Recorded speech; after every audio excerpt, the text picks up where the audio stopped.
Have you ever wanted to do a deep dive into where your food comes from? Well, my name's Birch Bragg. I'm co-owner and operator of Local's Food Hub and Pizza Pub here in Frankfort, Kentucky. And we have an amazing opportunity over the next several months to go to farms in the area, talk to producers, talk to farmers about why they do it and where we can find their product and how best we can support our local food system. Join me and come and meet your farmer. We find ourselves out here in Shadrick Ferry Road with John Antenucci, the owner of Lazy Dog Honey. How you doing, John? We're doing good. It's a beautiful day. It sure is, isn't it? It's a whole lot better to put a bee suit on today than it is in the 80 degree, 90 degree summer. Yeah, this is bee working weather, huh? This is bee working weather. Yeah. Well, John, there's a lot of buzz around town about Lazy Dog Honey. Why don't you tell us about what you do? Well, it all started sort of backhanded. I was given a colony as a housewarming gift when I moved out here in the country. Being a steel worker's son, I don't know, what do you do with bees? Mm-hmm. But 35 years later, we're still got them, and it's easy to double the number of colonies each year. We got up to about 125 of them 3 years ago and decided that was getting too much like work, and we backed it off to about 60 right now. Okay. Yeah, and so that's a full-time job for you? Pretty much full-time. Yeah. My just partner as and much full-time as you want? As much as I want. Yeah, if I needed more work, I just split more hives. Uh-huh.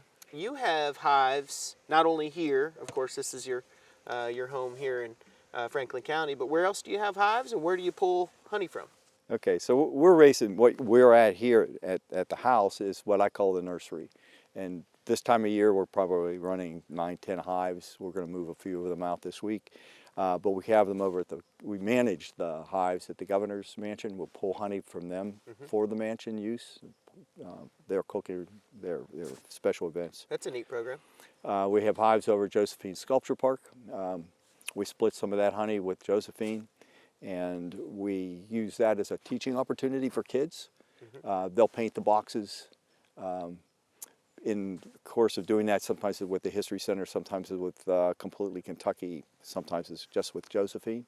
They bring their kids together. We teach them a little bit about what goes on in the boxes and then let them go with the paint. We've got hives down in Woodford County. We've got some hives south of Medora, Indiana, which is where we get our fall crop, our primary fall crop. And that's the Kentuckiana blend? That's the Kentuckiana blend, where everything else is coming from central Kentucky. But one colony, I was traveling a lot in those days for my company, Plant Graphics. So I didn't fool with them much. I didn't learn much, but Tom Webster at K-State would always talk me through what I was experiencing when I did get into hives.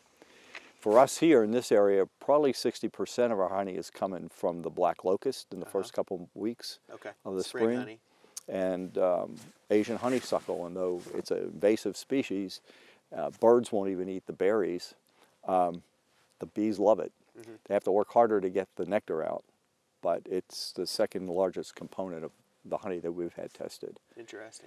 We'll harvest early in May to get a really clean black locust harvest. We won't get much. We might get 100, 200 pounds. But 2 weeks later,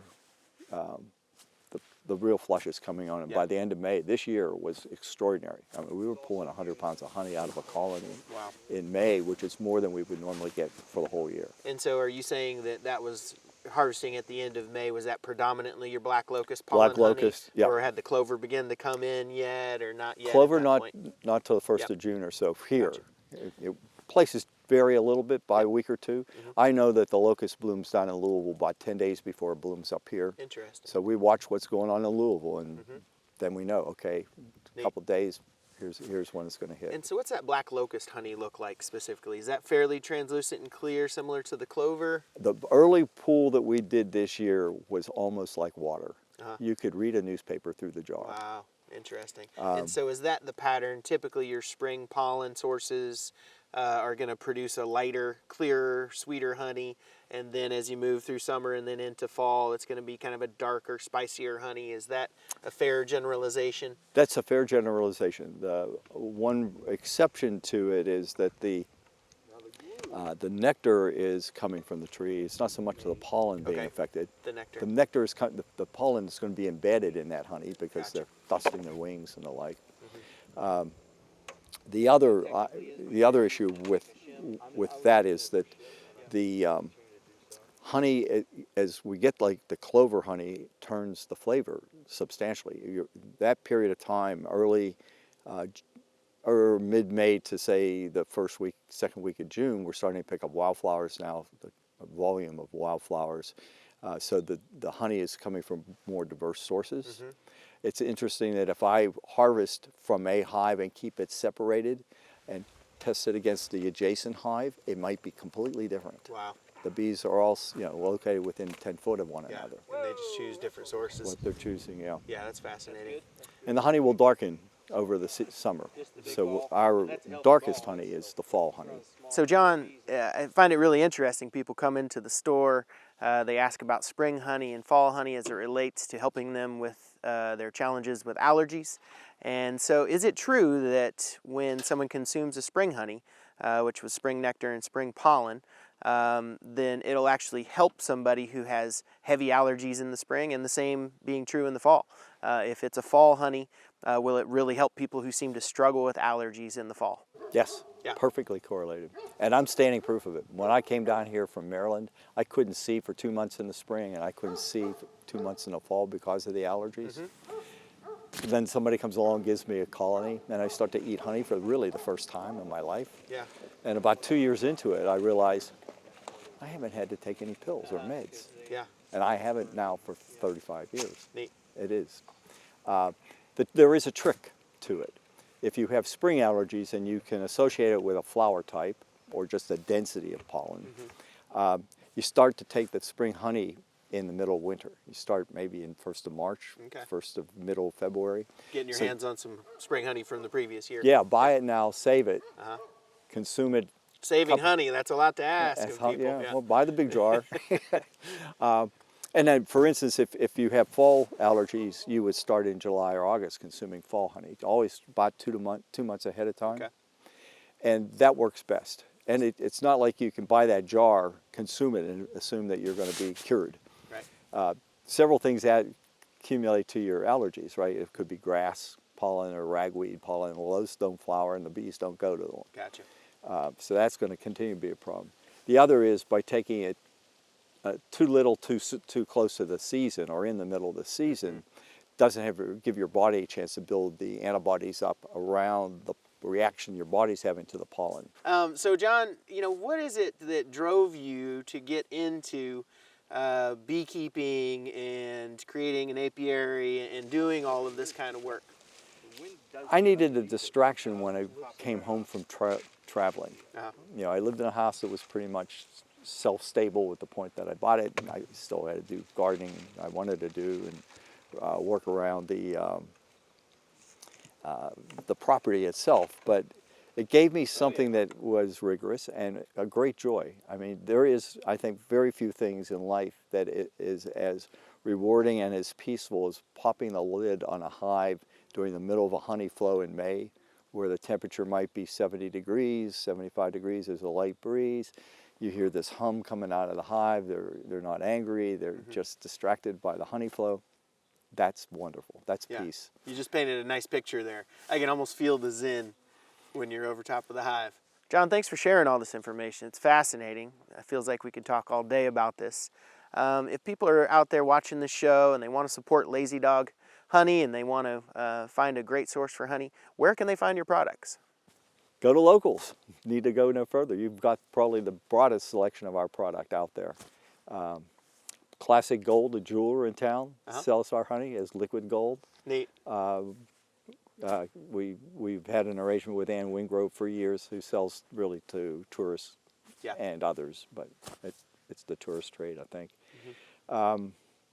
We're a Poppy's Bakery for people who need something for their coffee and their donuts. Not having enough sugar in the donuts. Hey, yeah.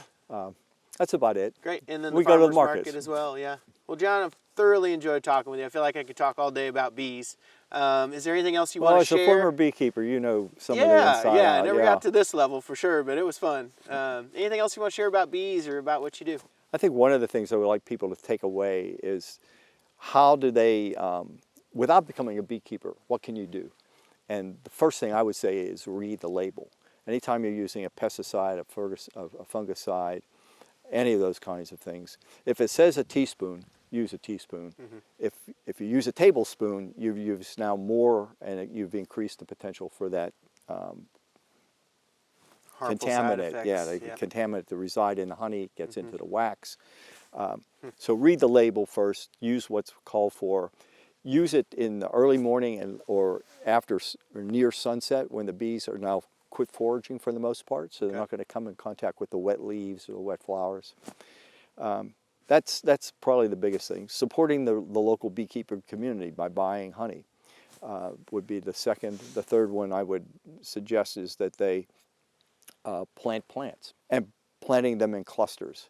Planting a single plant might attract a bee or two, but that bee's not going to go back home saying, boy, did I find a good source. But if you've got a cluster of them, a good choice would be something like mountain mint. Almost no care needed. It's not invasive. It does expand, but it attracts an amazing number and a variety of pollinators. But planting in clusters is always a big thing, because then the bees will make multiple trips, come back and forth. Once they know that spot, they will continue to come back. And that transfer of information occurs in the hive by the bees doing a dance. Neat. John, it's been an absolute pleasure. It's been fun today. Thanks for having us out. Take care. Yeah, absolutely. And that's another episode of Meet Your Farmer. Get out there, explore your local food system, buy food from local farmers, and meet your farmer.